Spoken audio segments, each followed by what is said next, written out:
going to work on some solid geometry today, and there's three main goals.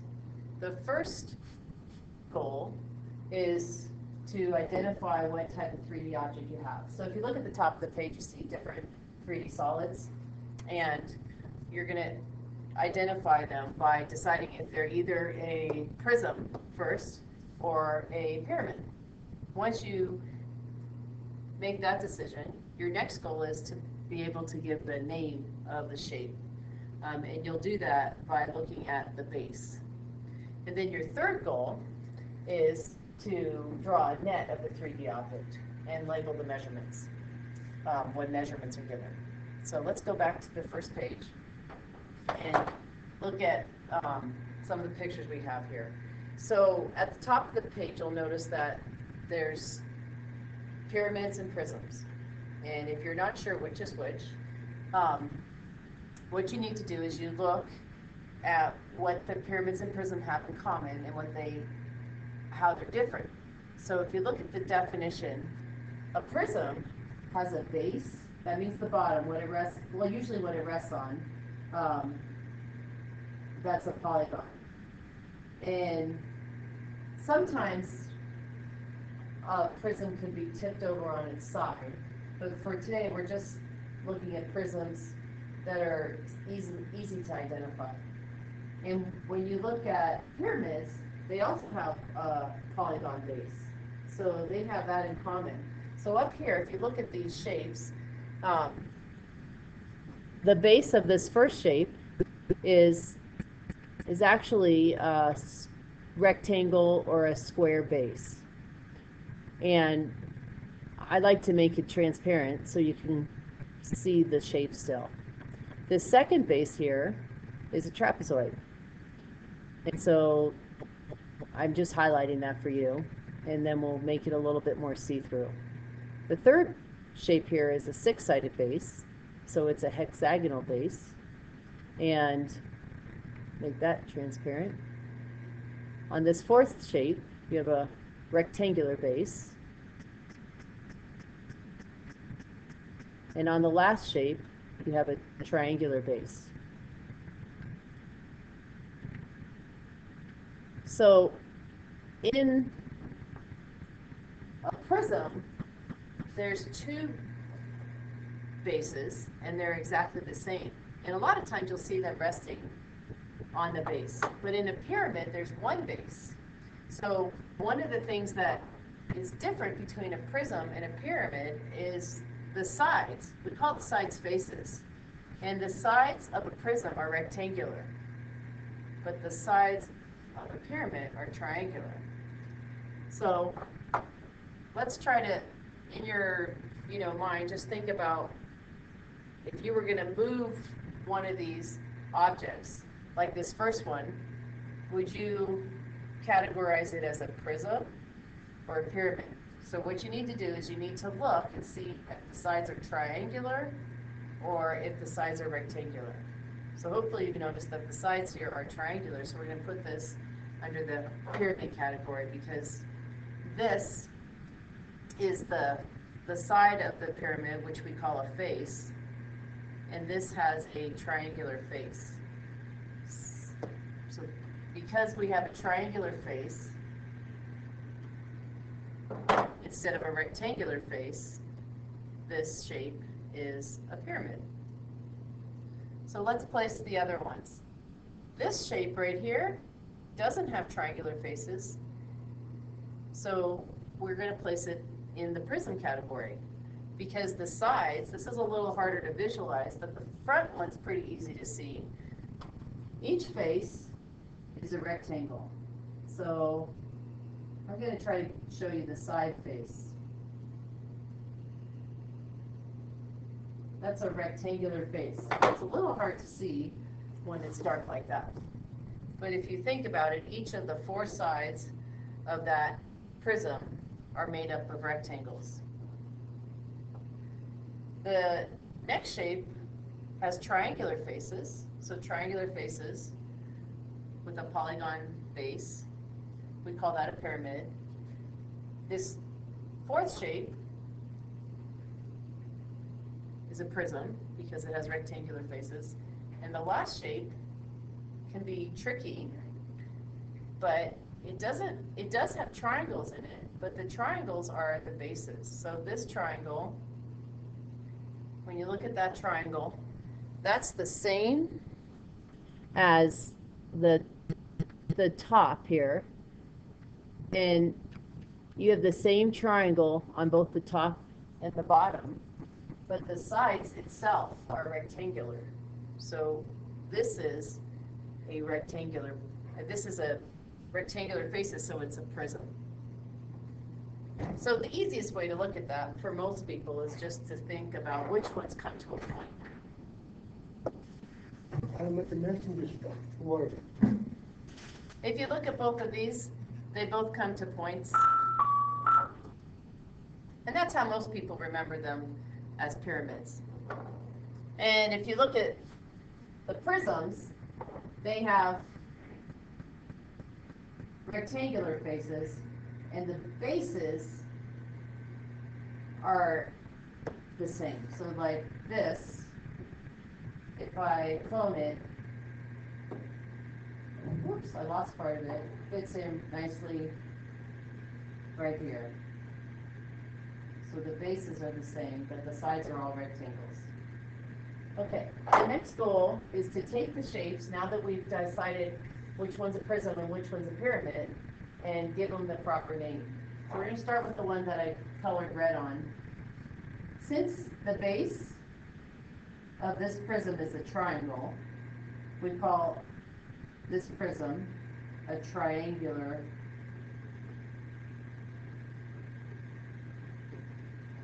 prism. So the first one is a triangular prism. We'll just shrink that up and we'll put it right under it.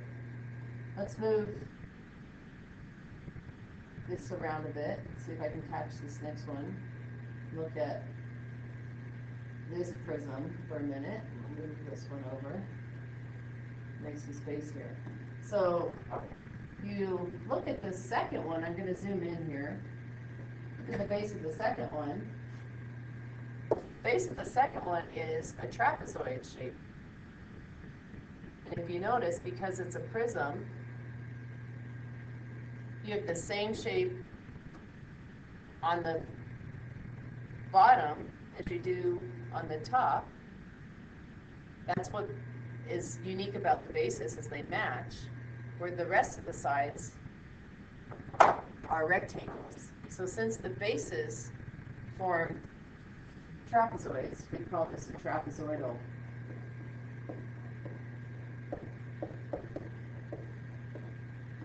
prism.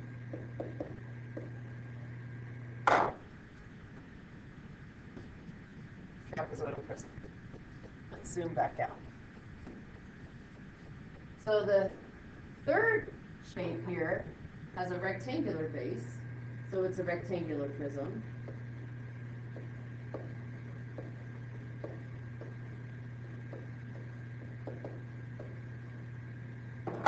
And that takes care of those three shapes. When we look at the pyramids, we do the same thing. We classify them as a pyramid, and then we look at the base. So if you look at the base of this first pyramid, even though when you draw it in on paper, you draw a three-dimensional figure on paper, the base looks like a parallelogram if you ignore the three-dimensional shape, but it's actually a rectangular base. So we call this a rectangular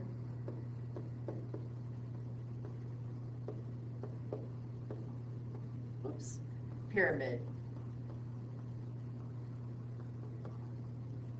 Let's see what that, oh, I think I recognize my writing. And this last one, the base has 6 sides, so it's a hexagonal pyramid.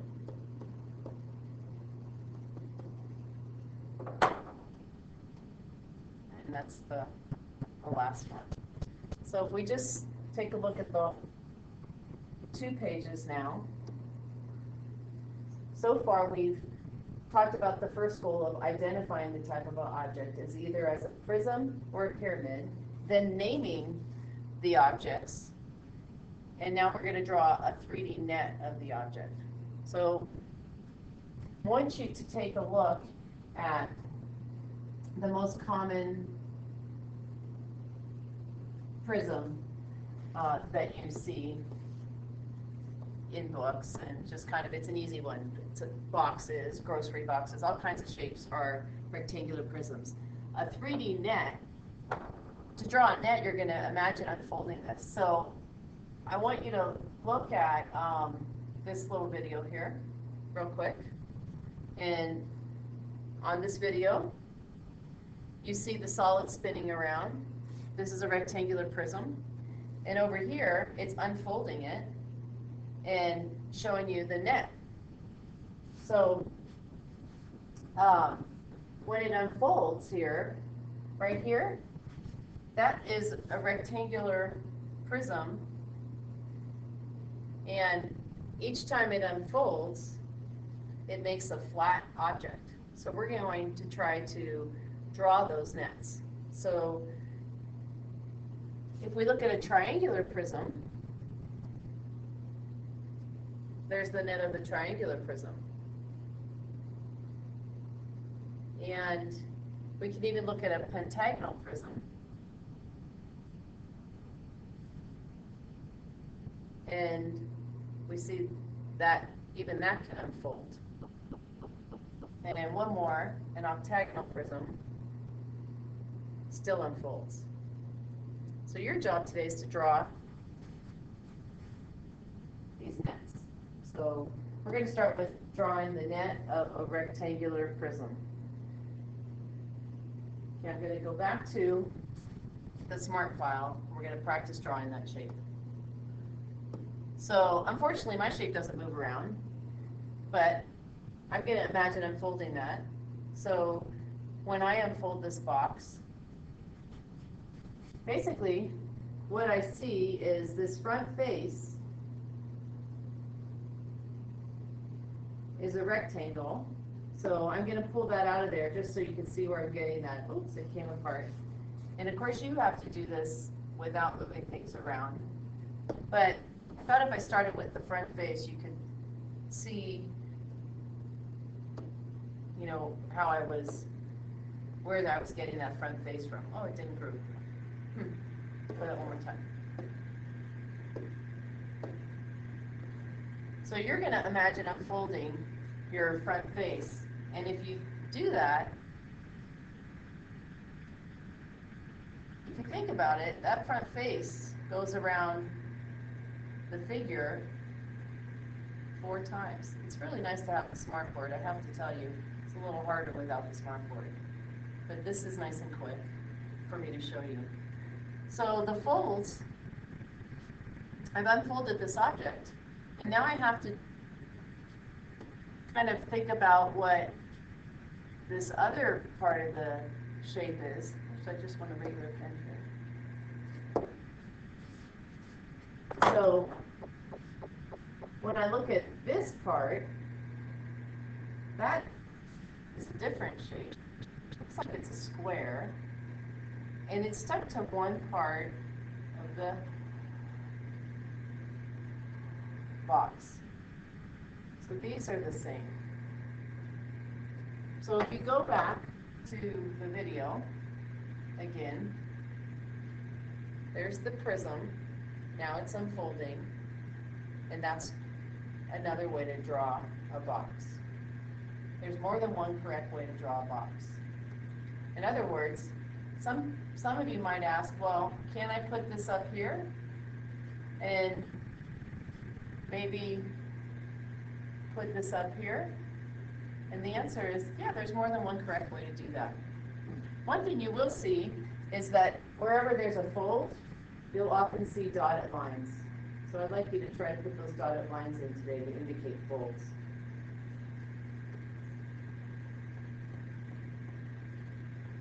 Okay, I have a worksheet for you to work on, and that concludes our video. But hopefully that'll help you understand how to use the worksheet, which is right here. So just before I stop, on the worksheet you'll see the different goals, but today, the first day, you're only going to do the naming of the bases and the naming of the figure and the net, but you're going to wait on this part. We're not going to do this yet. So if you look at this rectangular prism here, this number 1, when you draw the net, you have to figure out where to put the numbers also. So I guess I can do a small example over here. If this were, say, 2 units and this were 5 units here, so this is 2 and this is 5, and maybe this right here was 3. When I draw my net, I should show those measurements, because that's going to help me later find the surface area. And then this value is 2. Right, actually, this value would be 2, because the 2, if you look over here, is connected to the base of that 5. And that would make this 2, but these edges, so the back rectangle here, the way I've drawn the picture, is 5 by 3. So this would be 3. And the blue rectangle here is 2 by 3. So this has to be 3. In other words, this piece always has to match up with this piece in length because they fold together. So you need to work your way around the shape and put in the correct measurements. And this piece right here, this rectangle would be the same as this rectangle, because one would be the top and one would be the bottom. So if you look at my highlighting in the picture, this yellow one here is the same as the yellow one up here. That would be this one here. So it's a 5 by 2. So this would have to be 2 units here. And that's how you would label your net.